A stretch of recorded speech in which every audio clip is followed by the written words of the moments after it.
Assalamualaikum warahmatullahi wabarakatuh. Perkenalkan, saya Puput Amalia, NIM 202031069 dari kelas B S1 Teknik Informatika. Saya adalah mahasiswa di Institut Teknologi PLN Angkatan 2020. Nah, di sini saya akan menjelaskan studi kasus tentang kenyamanan dan kemudahan pengguna atau user dalam berinteraksi dengan komputer. Tempat atau lokasi terjadinya studi kasus itu di dalam komputer. Interaksi atau kegiatan antara user dengan device itu terjadi di dalam komputer. Misalkan kita menggunakan aplikasi Microsoft Word, maka kegiatan mengetik itu dilakukan user di dalam komputer itu sendiri dengan menggunakan urutan kegiatan input, proses, output, dan data. Saya akan menjelaskan kasus tentang kenyamanan dan kemudahan pengguna atau user itu saya sendiri dalam berinteraksi dengan komputer. Ini adalah gambar atau foto ruangan saya berinteraksi dengan komputer. Nah, dalam studi kasus saya berinteraksi dengan komputer, saya mengambil latar belakang tempat di ruang tamu atau biasa disebut juga dengan ruangan keluarga. Karena di ruangan ini saya sering berinteraksi atau berkegiatan dengan komputer. Nah, pertama saya akan membahas terlebih dahulu kenyamanan pengguna atau user itu saya sendiri dalam berinteraksi dengan komputer. Dengan adanya penerapan ergonomi bagi si pengguna atau user itu saya sendiri, itu dapat menimbulkan kenyamanan dalam mengerjakan tugas dan lain sebagainya. Apa sih ergonomi itu? Nah, ergonomi itu suatu bidang studi yang menangani desain peralatan dan tugas-tugas yang cocok dengan kapabilitas manusia dan limitnya. Merupakan faktor kenyamanan dalam bekerja. Ergonomi juga diharuskan bisa memahami manusia, baik dari segi anatomi, fisiologi, psikologi, engineering, manajemen, dan desain atau perancang untuk membuat desain tugas yang berguna. Nah, adapun aspek lain yang mempengaruhi kenyamanan si pengguna atau user itu saya sendiri ada beberapa bagian. Yang pertama itu lingkungan kerja. Nah, lingkungan kerja itu di mana stasiun kerja diletakkan. Nah, kalau dilihat dari kasus saya, itu kan saya bekerjanya di ruangan tamu. Terus lanjut di mana stasiun kerja dimanfaatkan. Nah, stasiun kerja yang saya manfaatkan itu kan saya manfaatkan untuk kebutuhan belajar daring, buat tugas yang diberikan oleh dosen. Nah, lanjut bagaimana lingkungan kerjanya. Kalau bisa dideskripsikan, tempat saya berinteraksi itu nyaman dan aman juga gitu. Lanjut, poin yang kedua, durasi kerja. Berapa lama kegiatan itu dilakukan. Nah, kalau setahu saya, di lama bekerja di depan laptop itu harus kayak 8 jam lamanya gitu, nggak boleh lebih. Karena kalau lebih itu bisa menyebabkan daya tubuh kita, kesehatan kita berkurang gitu. Terus yang poin ketiga itu tipe pekerjaan, bagaimana proses kegiatan itu diselesaikan.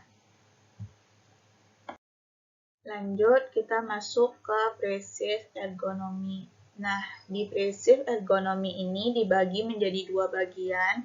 Yang pertama itu passive fisikal sama passive kognitif. Nah, pertama kita akan membahas dulu passive fisikal. Di dalam passive fisikal ini ada beberapa bagian. Yang pertama, menjadikan segala sesuatu mudah untuk dijangkau. Bekerja dengan tinggi yang sesuai. Nah, maksud dari bekerja dengan tinggi yang sesuai itu yang membuat kita nyaman dalam berinteraksi dengan komputer atau menggunakan komputer gitu. Yang membuat tubuh kita itu tidak pegal gitu, tidak nyeri otot atau gimana gitu. Terus yang ketiga, bekerja dengan postur tubuh yang sesuai. Nah, maksudnya ini itu kita sesuaikan tinggi tubuh kita, yang membuat kita nyaman dalam berinteraksi dengan komputer gitu. Jangan tubuh kita tinggi terus tempat kita berinteraksi itu rendah, itu bakalan bisa kesehatan kita itu bisa berpengaruh gitu, bisa nyeri otot atau gimana gitu. Terus lanjut ke mengurangi pengeluaran tenaga yang berlebihan. Nah, maksudnya ini itu jangan mengeluarkan tenaga yang berlebihan yang bisa bukan merusak sih, yang mengurangi kesehatan kita gitu. Lanjut, meminimalkan kepenatan. Nah, jangan sampai kita penat dalam berinteraksi dengan komputer atau menggunakan komputer gitu, karena tidak baik untuk kesehatan kita sendiri gitu. Terus mengurangi pengulangan yang berlebihan. Terus memberikan jarak ruang dan akses. Nah, maksudnya ini itu kita memberikan jarak antara komputer dengan si usernya sendiri gitu, supaya tidak tidak berpengaruh ke kesehatan kita atau ke mata kita, karena kalau terlalu dekat sekali itu akan menyebabkan mata kita bisa sakit gitu. Terus lanjut, meminimalkan kontak stres. Terus memberikan mobilisasi dan merubah postur atau posisi. Nah, maksudnya ini itu kalau misalnya postur tubuh kita yang semula itu kayak letih atau gimana, kita ganti posisi tubuh kita itu yang membuat kita nyaman lah gitu. Terus menciptakan lingkungan yang menyenangkan. Maksudnya ini itu tempat kita berinteraksi itu harus senyaman mungkin, harus membuat kita happy gitu, nggak buat kita stres lah pokoknya. Terus pencahayaan yang tepat, maksudnya itu pencahayaan yang ada di ruangan itu. Misalnya kayak gini, di ruangan itu pencahayaannya dikit gitu, kan bisa membuat kita nggak nyaman gitu, bisa buat kita pusing gitu, dan mata kita pun cepat lelah juga kan. Nah, kalau solusinya itu carilah cahayaan yang tepat untuk kebutuhan kita sendiri gitu. Jangan cari cahaya yang kecil gitu. Terus lanjut temperatur yang tepat. Nah, temperatur yang tepat ini itu maksudnya cari suhu yang nggak dingin dan nggak panas. Kalau misalnya kalau nggak panas itu kan kayak misalnya gini, tempat kita berinteraksi itu ada cahaya masuk atau matahari yang masuk gitu kan. Itu kan bisa si usernya bisa keganggu kan, karena matahari masuk ke dalam ruangan itu, karena bisa komputer itu bisa panas karena cahaya mataharinya yang masuk gitu. Pokoknya temperatur ini senyaman mungkin lah untuk si pengguna atau user sendiri gitu. Dan menahan getaran. Nah, maksud menahan getaran itu kayak gini, kalau misalnya user ini berinteraksi dengan komputer, ada yang tempat yang suka rame atau yang sunyi. Nah, kalau bisa dibilang jangan tempat yang rame, karena bisa mengganggu pikiran juga kan, dan bisa menimbulkan stres juga gitu. Itu aja sih kalau prinsip fisikal. Kita lanjut ke prinsip kognitif. Nah, di prinsip kognitif ini ada beberapa bagian juga. Yang pertama, adanya standarisasi. Yang kedua, menghubungkan aksi dengan persepsi. Yang ketiga, itu mempermudah pemaparan suatu informasi. Yang ketiga, itu menyajikan informasi pada level yang tepat secara detail. Yang lanjut, memberikan gambaran yang jelas. Terus membuat redundasi. Nah, contoh warna yang berbeda, cetak tebal, miring, dan lain sebagainya. Terus lanjut membuat pola atau Pinterest. Terus memberikan stimulat yang bervariasi sesuai dengan keadaan. Lanjut memberikan umpan balik secara tepat. Itu saja sih prinsip kognitif dan prinsip fisika. Kita lanjut ke yang perlu diperhatikan dalam meningkatkan kenyamanan dalam kegiatan, yaitu istirahatkan mata dengan melihat pemandangan yang bernuansa sejuk. Karena itu kan mata kita juga butuh melihat pemandangan agar maksudnya pemandangan di sini itu melihat yang hijau-hijau gitu supaya mata ini tidak rusak gitu. Lanjut, bila memakai kacamata, jagalah lensa kontak dan layar tampak agar selalu bersih gitu. Karena berpengaruh juga sih. Terus lanjut, periksalah mata Anda ke ahli mata secara rutin. Ini juga perlu kita terapkan karena takutnya nanti lama-lama kita berinteraksi dengan komputer itu bisa menyebabkan rusak pada mata kita kan. Terus jika memungkinkan pakailah kacamata khusus yang dirancang untuk digunakan bekerja dengan layar komputer. Misalnya itu kacamata radiasi gitu. Kan banyak sekali orang-orang jual kacamata radiasi gitu untuk komputer. Itu bisa kita pakai itu supaya mata kita nggak kena. Lanjut, bekerja dengan sesantai mungkin dan dalam posisi yang benar. Nah, ini kita terapkan dalam berinteraksi dengan komputer itu harus senyaman mungkin gitu. Jangan sampai kaku banget gitu. Nanti takutnya ada kesalahan sendi gitu. Kan jadi ribet kalau ada kesalahan sendi karena kita tidak sesantai mungkin dalam bekerja gitu. Terus mengubah posisi duduk agar mencegah kelelahan otot. Terus berdiri dan lakukan peregangan beberapa menit. Terus mengusahakan untuk tidak mengetik dalam jangka waktu yang lama yang dapat memberikan tekanan fisik yang berat kepada Anda. Nah, itu maksudnya supaya jari tangan kita ini nantinya nggak kram kalau misalnya kita lama-lama dalam mengetik itu. Jangan terlalu lama mengetik lah. Kalau untuk solusinya itu kita kayak peregangan otot-otot di sendi-sendi jari tangan gitu. Terus mengambil istirahat sejenak secara periodik gitu.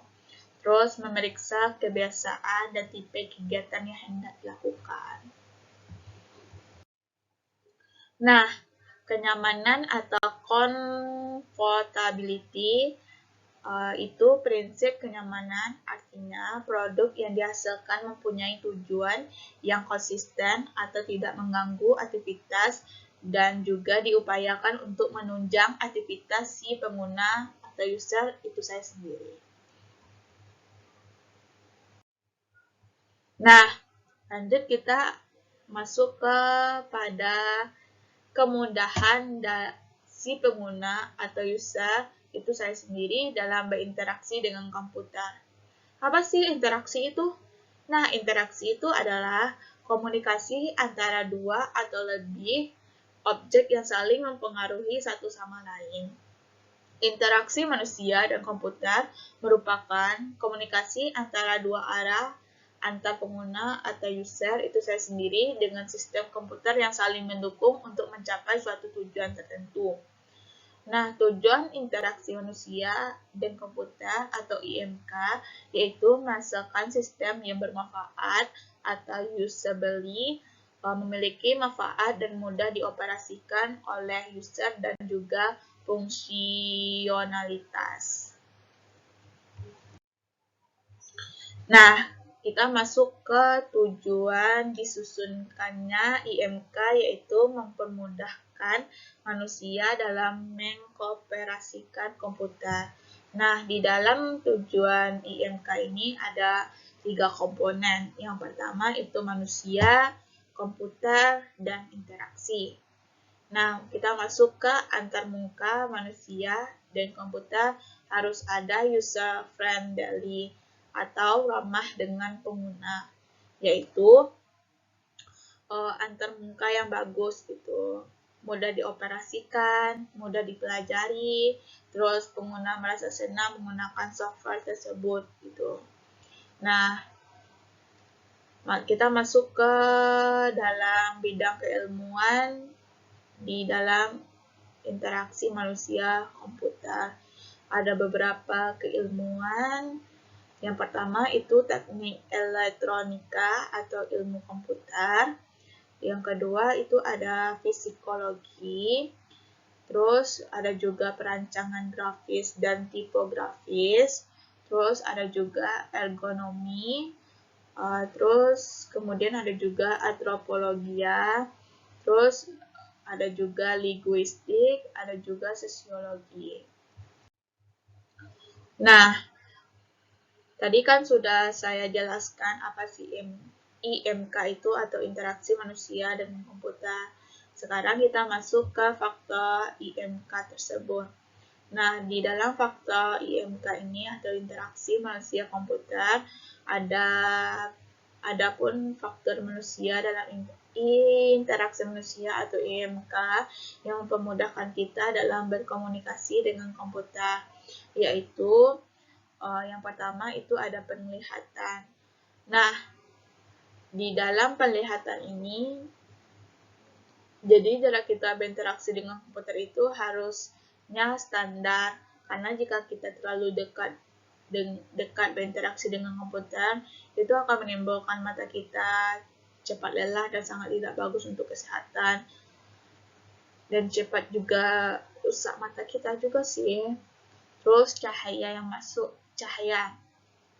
Nah, cahaya ini itu jadi saat kita berinteraksi dengan komputer, sebaiknya kita cari pencahayaan yang cukup untuk kebutuhan kita.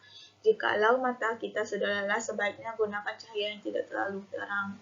Nah, maksudnya itu kita itu cari di ruangan itu cari cahaya yang cukup dan tidak minim gitu. Maksudnya itu cahaya matahari itu nggak masuk ke dalam ruangan itu, karena kalau cahaya matahari masuk ke dalam ruangan tersebut, itu akan bisa menyebabkan komputer ini cepat panas dan kita juga kena radiasinya juga gitu. Kalau misalnya cahayanya minim, itu akan menyebabkan mata kita cepat lelah gitu dan tidak bagus untuk kesehatan kita juga gitu. Lanjut, kita akan masuk ke sentuhan. Ketika kita berinteraksi dengan komputer, harusnya kita senyaman mungkin dan seaman mungkin gitu. Lanjut, itu ada pemodelan sistem pengolahan. Lanjut, ada pengendalian motorik.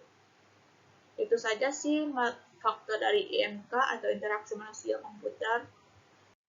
Nah, rekomendasi saya itu saya merekomendasikan interaksi kegiatan antara user dan komputer di ruang tamu atau ruangan keluarga, karena baik yang dibutuhkan nyaman serta luas juga gitu.